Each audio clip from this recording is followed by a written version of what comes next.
Morning. Welcome to the official Brassbird Part 3, the Tiebreaker. I had used it the first time with PAA CK6 Black Bot and Gillette Silver Blue, because those are my go-to blades for when gonna get a new tube soon. It's like when you're running out of deodorant and you're scratching your armpits up at this point. Anyways, that's my go-to blade for trying an eraser, and it was fantastic. Then I tried it with the Dorco Titan, and it wasn't as fantastic, but I also used my boar brush, which is still raking in, and my Parasso green sample. I don't always have the best of luck with creams. So I'm kind of throwing that one out, but before I can, I gotta have one last tie-breaking shave.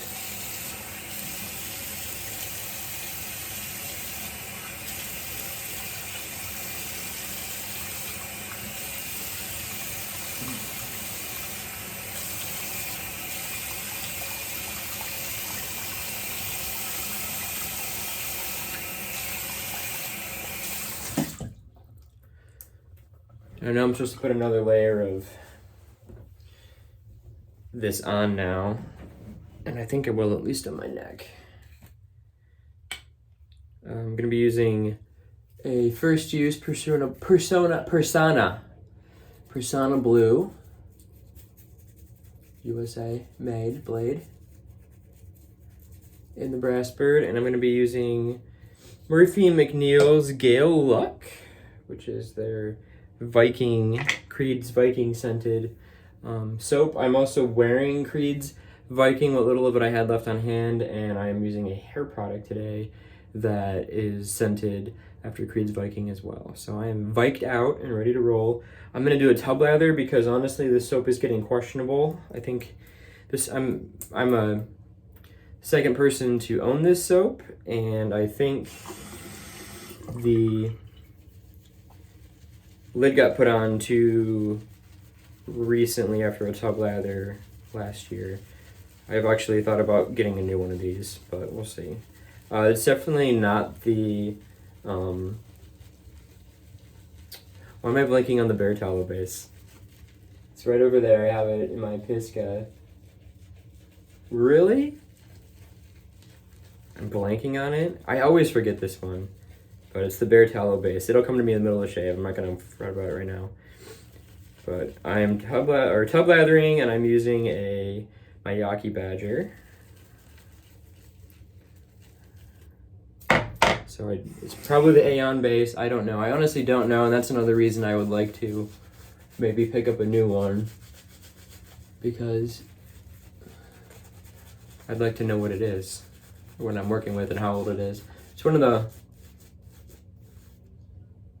I think it was the first used soap I ever got, and I had posted up in a group asking if anyone knew of any Viking duped soaps, and of course people, probably Brian D. Foley, got on and said, go to try that soap, and have you heard of Google? I really didn't used to like Brian very much. I've come to appreciate him and even like him, but I was not a fan of Brian when I first started getting into more of the wet shaving groups. So Brian, kind of a dick sometimes, but I love you. And a guy messaged me and said, hey, this Gale Luck. And of course, first thing I did was go and look at Murphy McNeil, and Gale Luck wasn't in stock at the time. I think they just kind of run it now. It was a limited release, but I think, especially with them running multiple versions of it now, that they're just doing it.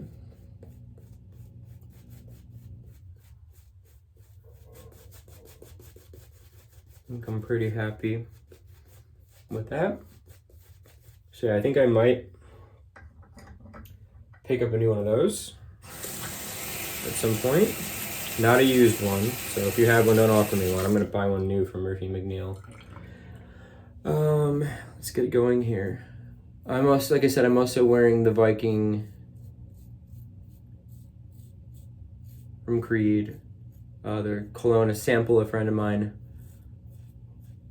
sent me the year before. That's kind of where my, I don't want to say obsession, but love for Viking came in. I wanted to try it, and he sent me the sample. He also sent me the sample of Viking cologne in my Christmas package, and they are night and day different. Like, if you think that the regular Creed's Viking is weak, you don't even bother with Viking cologne. There's like nothing there. So subtle, especially on my skin, I guess, but I ended up piffing that to my father. Just, here, Dad. So sorry, Jason, if you watch this, I gave that away, but you basically gave it away too, and we both know why. So not the best offering from Creed. And honestly, as much as I like Viking, based on its performance and how expensive Creed can be, I would just as soon find a nice dupe, because honestly, a high quality dupe would be fractional and probably perform just as well, if not better, than the genuine article. I know Alexandria Fragrances has a Creed Viking dupe called 7 Seas. I have one of their dupes already from the same friend. That's Dark Knight, which is based on by Killian's Black Phantom, which is fantastic. It's really flirts with being a gourmet with all those sweet notes and everything in there. I don't know if you categorize it as a regular gourmet or what. Tell me in the comments. And if you can think of any other places I should check out for a Viking dupe, let me know in the comments below too, will ya? I know Alexandria is not the only one. Well, I don't know if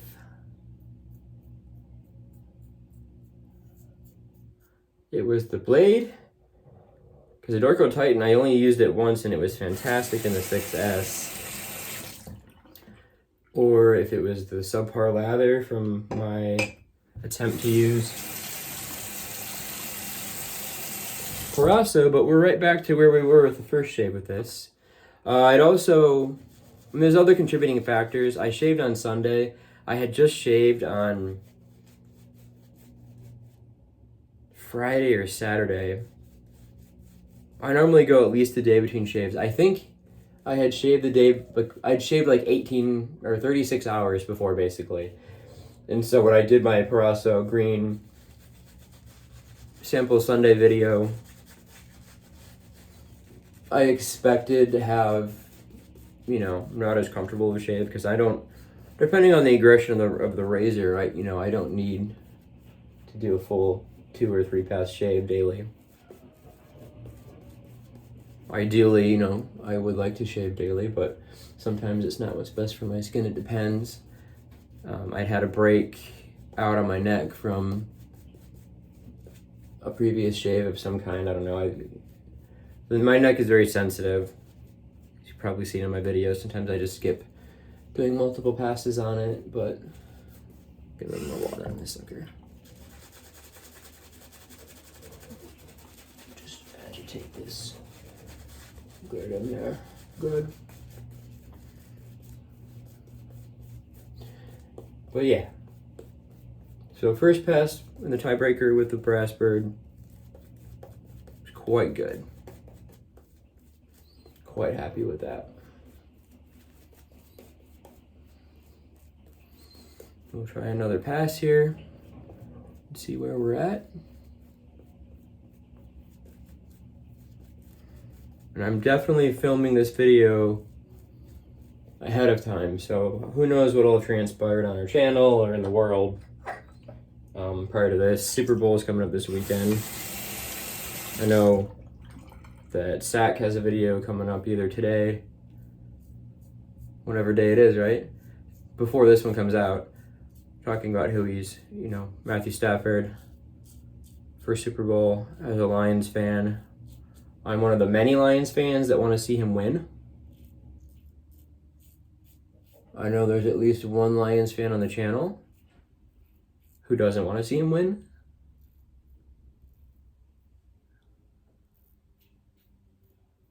But I'm just glad that people can see that, you know, how good he was considering he was in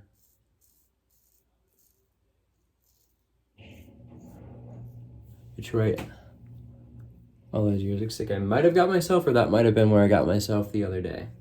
But probably should stop talking in this. So anyways, I hope Stafford won. For some vindication on his part. Because to be a quarterback and have a potentially Hall of Fame career in Detroit, I mean, Detroit's awful. And you can say, yeah, Calvin Johnson this, Calvin Johnson that. And yes, Calvin Johnson's amazing, and I'm not taking anything away from him, but someone had to throw him the ball. And as a Lions fan, especially during the times where they were making playoff games and not winning them, I can tell you that Calvin would normally have a really big first half, and then for whatever reason, it just wouldn't work in the second half. They wouldn't throw it to him. He was double or triple covered at that point. So Matthew had to go elsewhere, and the Lions were still in a lot of those games because of Stafford. How many games he's won.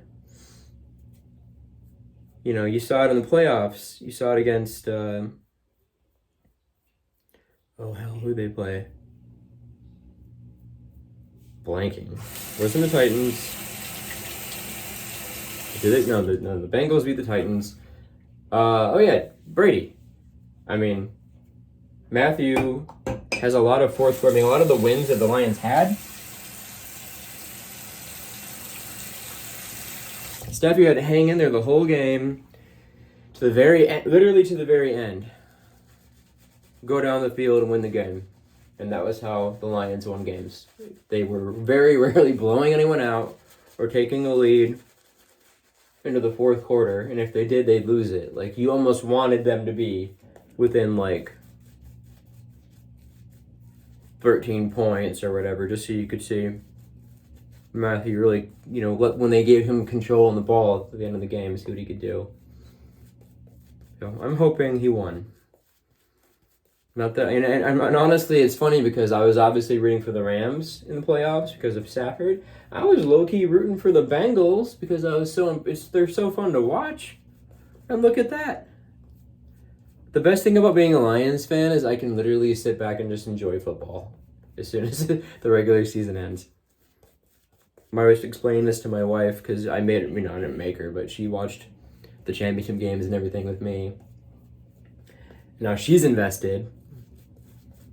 Because she would say, why do you even care? Because she's a Green Bay fan. She grew up a Green Bay fan, which, so glad they're not in it.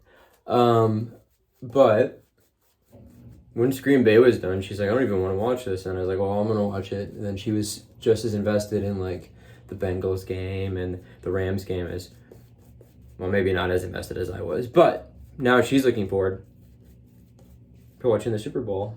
And I was like, see? It's the best thing about being a Lions fan is that without any allegiance, you can just enjoy playoff football. I think some other franchises can probably relate as well, but you're probably going through a dry spell. I'm talking about the Detroit Lions, who are just a garbage team.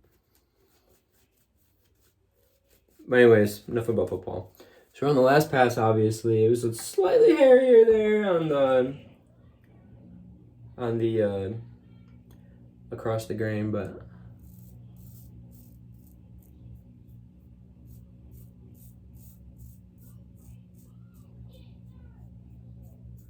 see, I don't know if is it Will from Blackland? I don't know if he's gonna bring Brass back as an option. I'm sure he's got his hands full right here. You can hear the blade scraping over the top of the hair right here.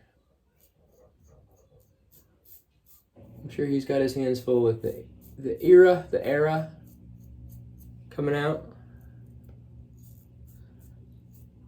I did. I'm always looking at my options, so I did go and take a look at the pre-order the time this video is being made, and all the plates that I'd be of interest in were pre-ordered out, which is what I expected, honestly. They only had like closed comb level 1, level 2, which don't interest me in the slightest. Yeah. Now Fayez and Jonathan kind of pressuring me about getting a Blackbird. They keep tagging me in every post where someone's selling one. You know, and it's kind of like how I always tag Jonathan whenever someone's selling a Wolfman or whatever razor of the week that Fayez is interested in.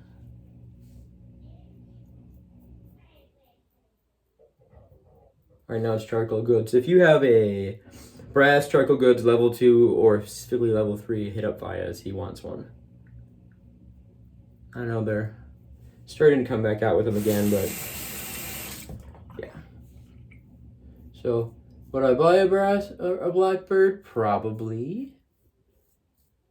I'm not gonna sit here and hope that brass is gonna come back in stock when stainless steel seems to be what the Blackland crew prefers to do, but we'll see. I would really like to try a stainless steel one before I buy a stainless steel one, just because, you know, I want to know what the difference is. But yeah, so I'm going to put on the matching splash in just a minute. This is a much more comfortable shave, but this video has gotten long enough and I don't want to hold you hostage. Assuming we haven't gotten to 150 subscribers by the time this video airs, please subscribe so we can give away that 1953 number 58 Gillette. And hopefully some other cool things have transpired and we have lots more subscribers and people interacting with us. And stay tuned for my next sample Sunday. I don't know what it's going to be yet, but I'm going to give it away. Okay?